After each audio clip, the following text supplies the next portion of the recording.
बिस्मिल्लाहिर्रहमानिर्रहीम। अस्सलामु अलैकुम वरहमतुल्लाहि वबरकातुहू। सालार ऑफिशियल चैनल में आप सब दोस्तों को खुश आमदीद कहते हैं। जुलाई 645 ईस्वी को जब यजीद पैदा हुआ तो इसकी माँ महसून की तलाक हो गई। महसून अपने बेटे यजीद को लेकर अपनी कबीला कलबिया चली गई। ये कबीला अभी नया नया मुसलमान हुआ था, जिसकी वजह से इनकी रस्म व रिवाज और रहन सहन अभी बिल्कुल ईसाई जैसा था। चुनांचे इसी ईसाइत की माहौल में यजीद की परवरिश हुई। यजीद बचपन ही से बंदरों को पालता था। जब बड़ा हुआ तो इसने शराब पीना शुरू किया और बेहाई कामों में भरपूर हिस्सा लिया। आज की वीडियो में हम यजीद की बदतरीन और इबरतनाक मौत का जिक्र करेंगे। प्यारे नाज़रीन, इंतहाई मुखालिफत के बावजूद भी यजीद 60 हिजरी को तख्त पर बैठे ही यजीद ने मदीना की गवर्नर अतबा को खत लिखा कि अब्दुल्ला बिन जुबैर, अब्दुर्रहमान बिन अबू बकर, हज़रत अब्दुल्ला बिन उमर और सैयदना इमाम हुसैन से मेरी बैत ली जाए। जब इन सब ने यजीद के बैत करने से इनकार किया तो यजीद ने दूसरा ख़त ये लिखा कि नवासा रसूल सैयदना इमाम हुसैन रज़ी अल्लाह अन्हु से ज़बरदस्ती बैत ली जाए। इसलिए गवर्नर मदीना हज़रत इमाम हुसैन रज़ी अल्लाह के पास आया और इसने कहा कि यजीद ने मुझे आपकी से ज़बरदस्ती बैत लेने को कहा है।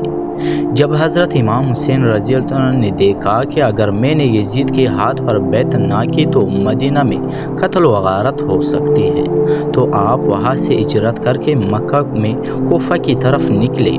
हज़रत इमाम रज़ी अल्लाह के साथ आपके घर वाले और कुछ सहाबाए कराम भी मौजूद थे, लेकिन 18,000 कोफियों ने हज़रत इमाम हुसैन रज़ी अल्लाह की बैत तोड़ दी। जिसके बाद मैदान करबला का वाक़या पेश आया। मैदान करबला का वाक़या ही यजीद का सबसे बड़ा गुनाह माना जाता है।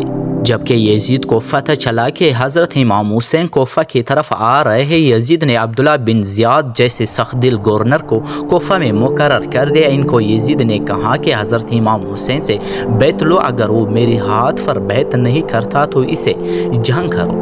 अब्दुल्ला इब्न ज़ियाद के हुक्म को मानते हुए शमरा और उमर बिन साद ने करबला के मैदान में सैयदना इमाम हुसैन इनके साथियों को 3 दिन तक कुछ खाने पीने को ना दिया और इनको शदीद प्यास का एहसास दिलाकर इनको शहीद कर दिया गया।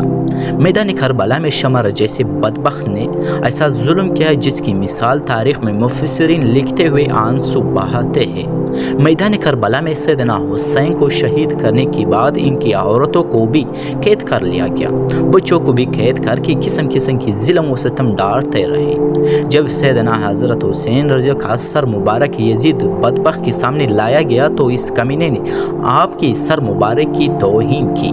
यजीद ने सैयदना हज़रत हुसैन रज़ी अल्लाह की सर मुबारक को देकर ऐसे ऐसे अशआर पढ़े जिसको बयान करते हुए बाज़ तारीख़दान यजीद को काफिर भी कहते हैं। कि क्या वजह थी कि यजीद ने अब्दुल्ला इब्न ज़ियाद, शमर और उमर बिन साद को अहले बैत को शहीद करने की सज़ा क्यों ना दी गई? क्योंकि ये वाक़या करबला के बाद भी यजीद की मौत तक अब्दुल्ला इब्न ज़ियाद को कोफा और बसरा पर यजीद की तरफ से हुक्मरान रहा। ऐसे वाक़यात के बावजूद अब्दुल्ला इब्न ज़ियाद जैसे शख्स अपने मन पसंद पर बरहजान रखने की वजह यजीद के पास आखिर क्या वजह थी?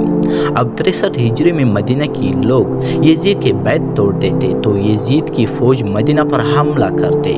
जैसे वाक़या हराम में पेश आता है कि जिसमें 80 सहाबाए कराम महाजिरीन और अंसार से 700 ताबीन और इसके अलावा 10,000 मुसलमानों को बेदर्दी से मदीना में शहीद कर दिया गया। सही मुस्लिम में है कि 3,339, 3,319, 3,323 से लेकर 3,333 तक ये 20 हदीस जिनका लबा ये है कि आप सल्लल्लाहु अलैहि वसल्लम ने फरमाया, जिसने अहले मदीना को डरा, अहले मदीना को धमकाया, मदीना वालों पर ज़ुल्म किया, इस पर अल्लाह की लानत, अल्लाह के फरिश्तों की लानत और तमाम लानत करने वालों की लानत। लेकिन यहाँ पर भी ना रुका और मदीना के बाद मक्का पर भी हमला किया गया और खाना काबा की इमारत पर भी संग बहारी कर गई। फिर यजीद को दी गई अल्लाह की मोहलत ख़त्म हुई। اب اس ظالم فاسق فاجر اور شرابی کی موت آتے ہی اس کی موت کی بات متعلق 3 طرح کی روایت تاریخ میں ملتی ہے۔ اس کی موت کے بارے میں پہلی روایت یہ ہے کہ یزید ایک رومی نسل کی لڑکی پر پیدا ہو گیا تھا۔ یزید نے اس لڑکی کی سارے خاندان کو قتل کروا دیا تھا، لیکن اس کے باوجود بھی یزید اس لڑکی کو حاصل نہ کر سکا۔ ایک دن وہی لڑکی یزید کے محل میں آتی ہے۔ وہ لڑکی یزید کو کہتی ہے کہ میں اپنی جان دے دوں گی، لیکن تیری جیسی قاتل درندے کی محبت میں گرفتار نہیں ہو سکتی۔ پھر لڑکی نے سوچا کہ میں اپنی خاندان والوں کا بدلہ یزید سے لیتی ہوں۔ لڑکی نے یزید کو رنگ لیا، منانے کے لیے ایک جنگل میں اکیلے بلوایا۔ ویران میں یزید شراب پی کر مست ہو گیا۔ وہ لڑکی لباس پہن کر یزید کے سامنے بیٹھ گئی۔ یزید شراب پیتا رہا۔ جب لڑکی نے دیکھا کہ یزید شراب میں چور ہو چکا ہے کہ اس کو بستر پر لے آئے اور پھر مستیاں کرتے کرتے یزید کی گردن کاٹ کر دی۔ پھر وہ لڑکی وہاں سے غائب ہو گئی۔ کئی دن تک یزید کی لاش جنگل میں ہی پڑی رہی۔ یزید کی لاش کو جنگلی جانوروں انہوں نے نوچ نوچ کر برا حال کر دیا۔ جب یزید کی فوج کو یزید کی لاش کا علم ہوا تو انہوں نے اس کی لاش کو دفنا دیا۔ دوسری روایت اسی طرح بیان کی گئی ہے کہ 64 ہجری کو یزید کو ایک بہت خطرناک بیماری لگ گئی تھی، جس کی وجہ سے اس کی آنتیں جل کر سڑ گئی تھی۔ وہ مچھلی کی طرح تڑپتا تھا، بہت ہی پیاس لگی تھی۔ پانی کا گھونٹ اپنے منہ میں ڈالتا تھا، لیکن پانی اس کی گلے سے اندر نہیں جاتا تھا۔ اسی طرح یزید 3 دن تک تڑپ کر موت کی نیند سو گیا۔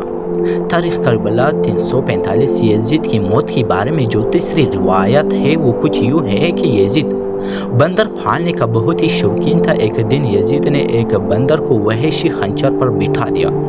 خچر بہت ہی تیز تھا۔ یزید نے بندر کو خچر پر بٹھا دیا، خود اس کی پیچھے خچر لگا دیا تھا۔ جب خچر جنگل میں پہنچ گیا تو اس کی پیچھے پیچھے یزید کا گھوڑا بھی بھاگ رہا تھا۔ جنگل میں پہنچ کر گھوڑے نے حضرت امام حسین رضی اللہ کی قاتل کو نیچے زمین پر دے مارا۔ یزید کا سر ایک پتھر کے ساتھ لگ گیا۔ یزید کا پاؤں گھوڑے کی رکاب میں ہی پھنس گیا رہ گیا تھا۔ گھوڑا بھاگتا رہا۔ یزید جنگلوں میں درختوں اور پتھروں سے ٹکراتا رہا، جس کی وجہ سے یزید کا جسم گھٹنے لگا۔ جب یزید کی لاش کو لوگوں نے دیکھا تو وہ کہنے لگے کہ سیدنا حسین رضی اللہ کو شہید کرنے کی سزا یہی ہونی چاہیے۔ میدان کربلا کے بعد یزید صرف 3-6 مہینے تک سال کی عمر پا کر 14 ربیع الاول 64 ہجری کو شام کی سرزمین پر 39 سال کی عمر پا کر کتے کی موت مر گیا۔ آج بھی اس کمینے پر عرش و فرش والے لعنت بھیجتے ہیں۔ اس کی قبر دمشق میں عبرت کا نشانی بنی ہوئی ہے۔ دوستو، ویڈیو کو لائک کر کے چینل کو سبسکرائب کریں، بیل نوٹیفیکیشن کو آن کریں تاکہ اسی طرح تاریخی اور سبق آموز ویڈیو کی نوٹیفیکیشن آپ لوگوں تک پہنچتی رہے۔ بہت شکریہ آپ سب۔